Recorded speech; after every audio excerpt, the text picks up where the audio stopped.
పండగలైనా పెళ్లిళ్లైనా వస్త్రాలకు వేదికొక్కటే అదే SR shopping mall. Family అంతటికి unlimited offers.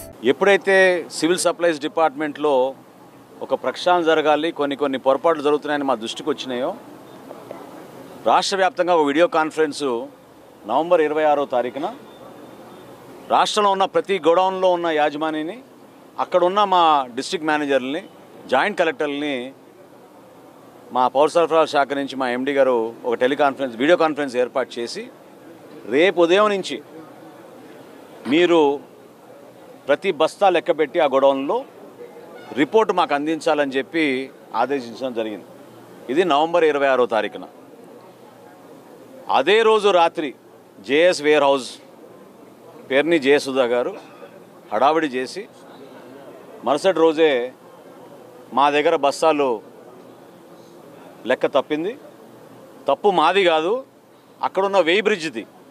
అంటే ఇట్లా 2 గోడౌన్లు పక్కన ఉంటే ఈ గోడౌన్లో తీసుకెళ్లిన సరుకు మరి మేము నిర్ధారించిన మేరకు పొరపాటు మాదని మేము ఒప్పుకుంటున్నాం అని వాళ్ళే స్వయంగా ప్రకటించారు, వాళ్ళే లెటర్లు రాశారు.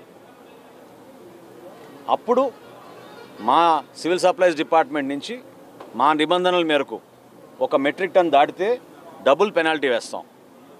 ఆ విధంగా నిర్ధారించి వాళ్ళని 1,71,00,000 రూపాయలు వాళ్ళు కట్టాలని, ఇమ్మీడియట్గా వాళ్ళపైన క్రిమినల్ కేసులు తీసుకోవాలని 27వ తారీఖున మా సివిల్ సప్లైస్ ఎండి గారు అక్కడున్న మా జిల్లా యంత్రాంగానికి, జాయింట్ కలెక్టర్ గారికి, ఎస్పీ గారికి ఉత్తరం రాయడం జరిగింది.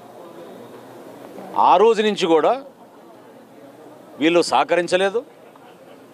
నోటీస్ ఇచ్చి మీ గోడౌన్ని మేము వెరిఫై చేయడానికి వస్తున్నామని జాయింట్ కలెక్టర్ గారు పంపిస్తే వీళ్ళెవ్వరు కూడా అక్కడ లేరు, సహకరించలేదు. చివరికి పంచనామా చేసి పోలీసుల సమక్షంలో గోడౌన్ తాళాలు పగలగొట్టి లోపలికి వెళ్ళి వెరిఫై చేసి రికార్డ్స్ అన్నీ కూడా సీజ్ చేయడం జరిగింది. మా దగ్గర ఉన్న లెక్కలు, అక్కడున్న స్టాక్ రిజిస్టర్లు, పక్క గోడౌన్లో ఉన్న స్టాక్ రిజిస్టర్లు ఇవన్నీ చెక్ చేసిన తర్వాత జాయింట్ కలెక్టర్ గారి రిపోర్ట్ మేరకు 378 మెట్రిక్ టన్నుల బియ్యం అక్కడి నుంచి మాయమైంది. దీనికి ఏం సమాధానం చెప్తారు? అనవసరంగా మీరు ఒక ప్రెస్ కాన్ఫరెన్స్ పెట్టి, అంటే మీ కుటుంబ సభ్యుల పైన పేర్లు పెట్టమని మేము ఏమైనా చెప్పామా? మీ పేరే పెట్టుకోవచ్చు కదా, మీరు వ్యాపారం చేయొచ్చు కదా. మీరే 2021లో ఈ గోడౌన్ అప్పుడు ప్రభుత్వంలో ఉన్నారు కాబట్టి ఇన్వెస్టర్ గోడౌన్గా వీళ్ళు లాక్కుని ప్రభుత్వం నుంచి సంపాదించుకోవాలని ఓ దుర్మార్గమైన ఆలోచనతో చేసిన కార్యక్రమం ఇది. ఖచ్చితంగా ప్రక్షాళన జరుగుతుంది, కక్ష సాధింపు ఎక్కడ లేదు. గౌరవ ముఖ్యమంత్రి గారు పదే చెప్తా వచ్చారు. జిల్లా యంత్రాంగాన్ని కూడా హెచ్చరిస్తూ వస్తూ ఉన్నాం. జిల్లా ఎస్పీ గారిని కూడా మేము అదే కోరాం, విచారించండి. 378 మెట్రిక్ టన్నుల బియ్యం మాయమైందంటే ఎక్కడికి పోయింది? దీని వెనక ఎవరు? ఇక్కడి నుంచి సర్లు వెళ్ళినప్పుడు ఎక్కడికి వెళ్ళింది? కాకినాడకి వెళ్ళిందా, విశాఖపట్నంకి వెళ్ళిందా, కృష్ణపట్నంకి వెళ్ళిందా? ఇన్వెస్టిగేషన్ పూర్తి అవ్వాలి కదా. వీళ్ళే హడావుడి చేసుకుని వీళ్ళే డీడీలు కట్టేసి తప్పు మేమే చేసామని వీళ్ళు సొంతంగా నిర్ధారించుకుంటే దాంతో సరిపోదు. నేను తెనాల్లో ప్రెస్ కాన్ఫరెన్స్ పెట్టినప్పుడు కూడా చాలా క్లియర్గా చెప్పాను, ఇన్వెస్టిగేషన్ పూర్తి అవ్వలేదు. వాళ్ళు తొందరపడి ఏదో లెక్క నిర్ధారణకు వచ్చారని అనుకుంటున్నారు. నిన్న నిర్ధారించారు 378 మెట్రిక్ టన్నుల బియ్యం అక్కడి నుంచి మాయమైంది. ఖచ్చితంగా దీనికి మీరు పెనాల్టీ కట్టాలి, క్రిమినల్ కేసెస్ మీ పైన పెడతారు. చట్ట ప్రకారంగా చేయాల్సిన కార్యక్రమాలు మా ప్రభుత్వం ఖచ్చితంగా చేస్తుంది. అంతేగాని ఇందులో ఎవరిని కూడా టార్గెట్ చేసి వ్యక్తిగతంగా ఇబ్బంది పెట్టాలన్న అవసరం కూటమి ప్రభుత్వానికి ఏనాడు కూడా లేదు. మీ నాయకుడు చేసినట్టు మా నాయకులు ఎప్పుడు చేయరు. పవన్ కళ్యాణ్ గారు కానీ, చంద్రబాబు నాయుడు కానీ ఎప్పుడు కూడా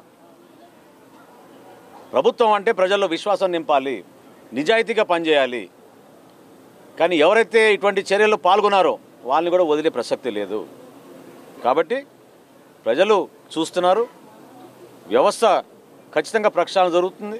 అందులో భాగంగా మీలాంటి వ్యక్తులు ఎవరైతే ఇటువంటి కార్యక్రమాలు పాల్గొన్నారో ఖచ్చితంగా మీరే ప్రజలకి క్షమాపణ చెప్పాలి. పేరు నాన్నగారు కూడా నేను కోరుతున్నాను, ఒక బాధ్యత గల మంత్రిగా మీరు వ్యవహరించారు. గతంలో సుదీర్ఘమైన రాజకీయ అనుభవం ఉంది. పొరపాటు జరిగిందని మీరే కదా ఉత్తరం రాసింది. మరి ఈరోజు ఇతరులపైన నిందలేస్తున్నారు. కోర్టుని ఆశ్రయించాలి కదా. ఇప్పటివరకు 3 సార్లు ఆశ్రయించారు కోర్టుని బెయిల్ కోసం. గౌరవ కోర్టు ఏ నిర్ణయం తీసుకుంటుందో చూద్దాం. ఈలోపు ఇన్వెస్టిగేషన్ జరగాలి. 378 మెట్రిక్ టన్నుల బియ్యం పక్కదారిని వెళ్ళిందనేది నిర్ధారించాం. స్థానికంగా ఉన్న పోలీస్ యంత్రాంగం ఇప్పుడు ఖచ్చితంగా దానిపైన లోతుగా అవగాహన తెచ్చుకుని ఇన్వెస్టిగేషన్ చేస్తారు. సుమన్ టీవీలో మీ పర్సనల్ అండ్ బిజినెస్ ప్రమోషన్స్ కోసం కింది నెంబర్కి కాంటాక్ట్ చేయండి.